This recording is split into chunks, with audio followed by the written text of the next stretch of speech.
84 विधानसभा चुनावों के नामांकन के आखिरी दिन भारत आदिवासी पार्टी, कांग्रेस और भाजपा प्रत्याशियों की ओर से नामांकन भर दिया गया है। 4 निर्दलीय कैंडिडेट ने भी नामांकन भरा है। बीएपी प्रत्याशी रैली के रूप में नामांकन करने पहुंचे। 84 विधानसभा चुनाव को लेकर शुक्रवार को नामांकन का आखिरी दिन था। ऐसे में नामांकन के लिए प्रत्याशियों के साथ ही उनके समर्थकों की होड़ लग गई। सबसे पहले निर्दलीय प्रत्याशी के रूप में वाली पत्नी पन्नालाल मीणा ने नामांकन किया। इसके बाद कांग्रेस प्रत्याशी महेश रोत, जिला अध्यक्ष वल्लभ राम पाटीदार के साथ ही समर्थकों के साथ एसडीएम ऑफिस पहुंचे। महेश ने रिटर्निंग अधिकारी को अपना नामांकन पेश किया। वहीं चिखली के रोयडा क्षेत्र निवासी प्रवेश कुमार पुत्र रामा भगोरा ने भी निर्दलीय नामांकन भरा है। अनिल कटारा पुत्र कैलाश चंद्र कटारा निवासी गढ़ी बांसवाड़ा की ओर से भी निर्दलीय फॉर्म भरा गया है। जीवत राम पुत्र धुला आमलिया ने भी निर्दलीय के रूप में फॉर्म भरा है। इसके बाद भाजपा से प्रत्याशी कारीलाल ननोमा अपने समर्थकों के साथ आवेदन करने पहुंचे।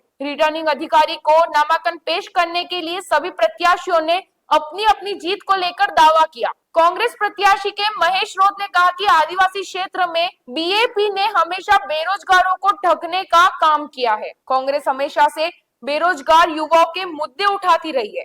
वहीं भाजपा प्रत्याशी कारीलाल ननोमा सरकार के कामकाज को गिनाते हुए वोट मांग रहे हैं। वहीं भारत आदिवासी पार्टी की ओर से पहले सभा का आयोजन किया गया। सभा के बाद बीएपी की ओर से नामांकन रैली निकाली गई। डीजे के साथ ही नामांकन रैली में भारी भीड़ उमड़ी। मैदान के अंदर में 7 सीटों पर विधानसभा के उपचुनाव है। ऐसे के अंदर में तमाम जो पार्टियां हैं लगातार मैदान के अंदर में है और जनता का विश्वास जीतने के अंदर में लगी है। लेकिन उनमें से एक खास विधानसभा सीट भी है जिसका नाम है 84, जहां पर 7 बार कांग्रेस ने अपना परचम लहराया है तो 3 बार भारतीय जनता पार्टी ने, 1 बार बीटीपी ने, 1 बार बीएपी ने। ऐसे ऐसे करते साल 2024 का ये उपचुनाव आ चुका है और आज नामांकन की जो प्रक्रिया है वो यहाँ पर पूरी हो चुकी है। तो नामांकन के बाद के अंदर में 84 विधानसभा सीट पर क्या माहौल है, तो हम पहुँचे हैं 84 विधानसभा के उस चाय के होटल पर और जानते हैं यहाँ तमाम लोगों की बातें। सर, नामांकन तो दाखिल होगा, किस प्रकार की तैयारी? पहले तो आपका स्वागत अभिनंदन करता हूँ। माहौल पूरा भारतीय जनता पार्टी के पक्ष में है और जहाँ तक आप भी आज देख रहे हैं माहौल जहाँ बना हुआ है, शायद भारतीय जनता पार्टी में जितनी संख्या है उतनी शायद किसी के पास में नहीं है। तो माहौल तो हमारे पक्ष में है पूरा। तो ये जो बीएपी पार्टी है वो लगातार अपने यहाँ पर परचम लहराती है, क्या लग रहा है इस बार उसकी हैट्रिक हो जाएगी? देखिए, बार बार ठगाया नहीं जाता है, ठग चुकी है जनता। अब ये बिल्कुल ठग के समझ चुके हैं कि हमें जाना किधर है। डबल इंजन सरकार है, हमारे साथ में है। वो बीएपी पार्टी के जो सांसद है राजकुमार, वो कह रहे हैं हमारा बदामी लाल को छीन लिया भारतीय जनता पार्टी ने। नहीं, ऐसा भारतीय जनता पार्टी ऐसा कोई काम नहीं करती, छीनने का काम नहीं करती है। स्वतः अपने बलबूते पे जीतती है। ज़मीनी कार्यकर्ता हमारे पास में है और ज़मीनी कार्यकर्ता है। हमारा पूरा संगठन मजबूत है, नीचे से बूथ इकाई, शक्ति केंद्र सभी मजबूत है। क्या लग रहा है कांग्रेस का जो उम्मीदवार है वो मैदान में, उसको लेकर जो इंडिया अलायंस के साथ में गठबंधन हुआ था बीएपी पार्टी के साथ में, अब इस बार नहीं है? देखिए, ये दोनों मिलते जुलते हैं और हमारा संगठन कभी किससे मिलता जुलता नहीं है। हम स्वतः अपने बलबूते पे भारतीय जनता पार्टी का एक अपना जनाधार है, उसी के साथ चलता है। बिल्कुल, भारतीय जनता पार्टी के जो पदाधिकारी है वो अभी भी आश्वस्त है और उनका कहना है कि हम किसी के बलबूते पे नहीं, जनता के विश्वास पे चुनाव लड़ते हैं। तो हमारे साथ के अंदर में भाई साहब जी, चुनाव की रणभेरी तो हो गई है शुरू, अब क्या तैयारी है? चुनाव की रणभेरी बच चुकी है। आज 84 विधानसभा के नामांकन भी हो गए हैं, लेकिन मैं ये समझता हूँ दोनों ही हमारे विपक्ष पार्टियाँ, एक नागनाथ है एक सांपनाथ है, इन दोनों ने 84 की जनता को ठगने का लंबे समय से प्रयास किया है और जनता भी समझ चुकी है। और ऐसी स्थिति में मुझे ऐसा लगता है कि भारतीय जनता पार्टी इस क्षेत्र में जो उम्मीदवार दिया है वो भी बहुत ज़ोरदार आदमी है, बहुत ही अच्छा आदमी है, भगत आदमी है, सनातनी आदमी है। और अब ये आदिवासी समाज को ज़्यादा समय तक मूर्ख नहीं बनाया जा सकता और इसलिए भारतीय जनता पार्टी का कारीलाल ननोमा भारी वोटों से जीतेगा। तो कारूलाल नेनामा है भारतीय जनता पार्टी के उम्मीदवार, उनकी जीत का दावा यहाँ पर किया जा रहा है। मुख्यमंत्री भजनलाल शर्मा भी कुछ समय बाद यहाँ पर पहुँचेंगे, तो उसको लेकर भी यहाँ पर किस प्रकार की तैयारी है? देखो, ये उपचुनाव हो रहा है, राजस्थान की सरकार के बनने के बाद उपचुनाव हो रहा है और 6 महीने में जो राजस्थान की सरकार ने जो 5 साल से जो विकास ठप पड़ा हुआ था, उस विकास की स्पीड को पकड़ा है। युवाओं के लिए भर्ती के लिए हम 4 लाख युवाओं को भर्ती के रूप में राजस्थान सरकार में सरकारी नौकरियां देंगे। इसके अलावा रुके हुए कामों को पूरा इन्होंने शुरू किया है। तो कहने का मतलब ये कि भारतीय जनता पार्टी अपने विश्वास पर, विकास पर और कार्यकर्ताओं की ताकत पर चुनाव लड़ती है। बाकी हमारी पार्टी कोई बरसाती कुकरमुत्ते की तरह नहीं है कि हम पैदा हुए और चुनाव लड़ें। हमारा काम देश की आज़ादी के बाद 1952 भारतीय जनसंघ से लगा करके जनता पार्टी और फिर भारतीय जनता पार्टी के बनने तक हमने इस क्षेत्र में काम किया है। कांग्रेस ने और बाप ने इस 84 क्षेत्र का कोई विकास का काम नहीं हुआ। ये जो भी विकास दिख रहा है वो भारतीय जनता पार्टी के राज में 2 बार सुशील जी कटारा के समय में और जीवराम जी कटारा जो उनके पिताजी यहाँ राज्य मंत्री रहे, उन्होंने अपना काम किया। इसलिए हमने ज़मीन से जुड़े हुए कार्यकर्ताओं ने इस क्षेत्र को अंदर रुके हुए कार्यों को पूरा करने के लिए हम ये चुनाव लड़ रहे हैं और हम ये चुनाव जीतेंगे, इसमें कोई हमें संदेह नहीं है। भाई साहब, आज नामांकन दाखिल हो चुके हैं, क्या लग रहा है? रोप जीतेंगे, निनोमा जीतेंगे या फिर कटारा जीतेंगे? कौन जीतेगा? जी, सबसे पहले तो आपके चैनल को जोहार। हमारे प्रत्याशी अनिल जी कटारा, वो हम बहुमत भारी वोटों से हम जिताएंगे, वो हम वादा करते हैं आपसे चैनल पे।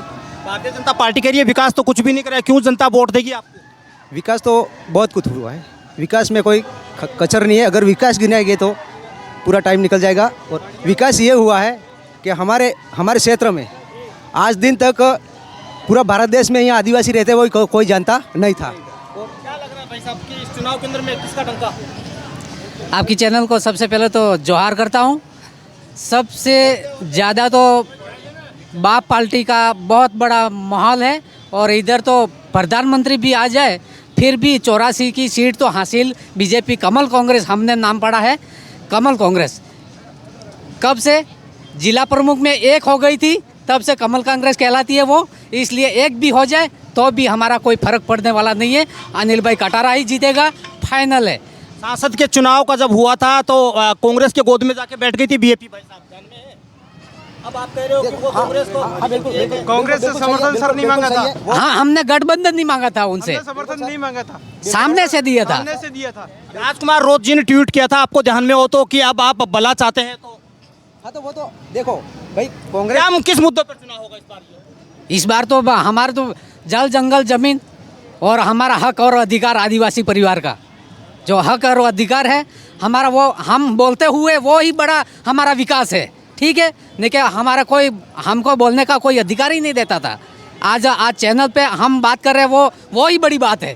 पहली बात तो बिल्कुल जल जंगल जमीन को लेकर भारतीय आदिवासी पार्टी है और कांग्रेस ने आपने देखा होगा कि जब 2024 के अंदर में लोकसभा का चुनाव हुआ था, इंडिया अलायंस के साथ के अंदर में उन्होंने गठबंधन किया था। लेकिन इस बार जो विधानसभा का उपचुनाव उसके अंदर में कांग्रेस के जो रोत हैं और भारतीय आदिवासी पार्टी के जो राजकुमार रोत सांसद है, वो दोनों आमने सामने कहा जा सकता है। लेकिन इस चुनाव के अंदर में जनता किसके साथ होगी ये देखने वाली बात होगी। आगे हम आपको फिर दिखाएंगे, तब तक के लिए आप बने रहिए। के अंदर में होने वाले उपचुनाव को लेकर भारतीय जनता पार्टी, कांग्रेस और बीजेपी के उम्मीदवारों ने आज अपना नामांकन दाखिल कर दिया है। अगर आप पीछे आप देखते हैं तो ये बीजेपी की तमाम जो भीड़ है वो राजकुमार रोत के समर्थन के अंदर में उतरी है। इससे पहले कांग्रेस के जो उम्मीदवार थे उनके समर्थन के अंदर में यहाँ पर एक सभा की गई और सभा के बाद के अंदर में यहाँ पर कहा जा सकता है कि उसने अपना नामांकन दाखिल किया। लेकिन कल तक जो राजकुमार रोत का जिसे गढ़ माना जाता था, उस गढ़ के अंदर में अब त्रिकोणीय मुकाबला माना जा रहा है राजनीतिक पंडितों द्वारा। तो क्या है यहाँ की सियासी गणित, तो यहाँ हमारे साथ के अंदर में भारतीय आदिवासी पार्टी के तमाम पदाधिकारी है, उन्हीं से जानने की कोशिश करेंगे कि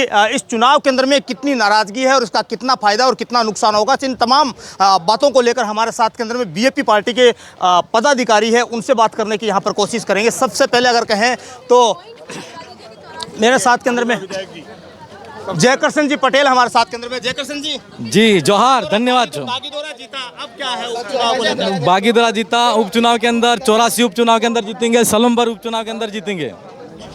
क्या लग रहा है इस बार की जो सियासी 84 का जो सियासी गणित, यहाँ पर सारे सियासी गणित वो फेल हो जाएंगे। भारत आदिवासी पार्टी ने पहले जो राजस्थान के चुनाव उस समय ऐतिहासिक जीत दर्ज की थी पूरे राजस्थान के अंदर, वो फिर से इतिहास दोहरेगा। पोपटलाल जी हमारे साथ के अंदर में, मेरे वरिष्ठ भाई भी हैं। पोपटलाल जी किस प्रकार से देखते हैं इस चुनाव को? आपका नाम तो काट दिया इन लोगों ने। हाँ, अरे कोई ऐसा नहीं है। हमारे जनप्रतिनिधि सिलेक्शन के प्रणाली के आधार पर 84 विधानसभा से अनिल भाई कटरा का नाम आया और हम कंधे से कंधा मिला के अनिल भाई कटरा के साथ है और ये भारत आदिवासी पार्टी की सीट 100% जाएगी और राजस्थान में सबसे ज़्यादा मतों से हम जीतेंगे यहाँ। बिल्कुल मेरे साथ के अंदर में पोपट भाई थे और उम्मीदवार मेरे साथ के अंदर में है अनिल जी भाई साहब। अनिल जी, आपको पार्टी ने भरोसा जताया, किस तरीके से देखेंगे इस चुनाव को? यूं जनता को पूरा भरोसा देंगे। इस चुनाव को कैसे देखेंगे? इस चुनाव को हम 84 की जो जनता है हमारा एक परिवार है और परिवार के सदस्य के साथ हम कैसे रहते हैं आप समझ जाओ, ऐसे ही हम रहेंगे। कांग्रेस बीजेपी वाले आरोप लगा रहे हैं कि ये तो लोगों को भड़का रहे हैं वोट लेने के लिए, तो किस तरीके क्या मुद्दा रहेगा इस बार? कांग्रेस और बीजेपी का काम ही यही है। आज 70 सालों तक लोगों को झूठी बातें बताते आए, लोगों को लोकतंत्र की असली परिभाषा ये 5-6 सालों में पता पड़ी और लोग समझ गए हैं। लोग बेवकूफ़ नहीं है, मतदाता आज बहुत समझदार है। राजकुमार रोत की हैट्रिक का सपना पूरा करेंगे? बिल्कुल करेंगे। तो ये थे मेरे साथ के अंदर में बीएपी पार्टी के उम्मीदवार अनिल भाई कटारा है, कुछ और हमारे साथ में पदाधिकारी है, उनसे बात करने की कोशिश करेंगे। लेकिन इससे पहले आप सियासी समीकरणों की अगर बात करते हैं तो यही 84 विधानसभा है जहां पर पहले राजकुमार रोत यहां पर विधानसभा के विधायक होते थे और इसके बाद के अंदर में उन्होंने सांसद का चुनाव लड़ा था और सांसद के बाद जीतने के बाद ये पूरी तरह ये जो सीट खाली हो गई थी और अब उपचुनाव है और उपचुनाव को लेकर यहाँ पर तीनों ही पार्टी मैदान के अंदर में अब देखना यही है कि इस चुनाव के अंदर में कितना दमखम है वो तीनों पार्टियां दिखाएंगे। लेकिन कहा जाता है कि बीएपी पार्टी के अंदर में भी कहीं ना कहीं जो गुटबाजी के जो संदेश है वो यहाँ साफ तौर पर है, दबे पांव से देखे जा सकते हैं। ऐसे के अंदर में इस चुनाव के अंदर में जो सियासी समीकरण कहाँ घूमेगा ये देखने वाली बात होगी। तो तस्वीरों में आप साफ देखा जा सकता है ये जो राजकुमार रोत के तमाम जो लोग हैं वो यहाँ पर प्रदर्शन कर रहे हैं और इससे पहले अगर कहें तो कांग्रेस ने अपना नामांकन यहाँ पर दाखिल किया गया था और अब यहाँ पर अगर कहें तो भारतीय जनता पार्टी चुनावी सभा है, यहाँ पर मुख्यमंत्री भजनलाल शर्मा भी आए हैं। ऐसे के अंदर में यहाँ पर जैसे जैसे नामांकन का दौर शुरू हो गया, यानी आज नामांकन की जो प्रक्रिया खत्म हो गई है, इसके बाद के अंदर में चुनाव के जो सियासी समीकरण है उसके अंदर में भी लगातार चेंजिंग देखने को मिल रहा है। कैमरा पर्सन के साथ के अंदर में बीबीसी राजस्थान के लिए किशन सैन, बांसवाड़ा।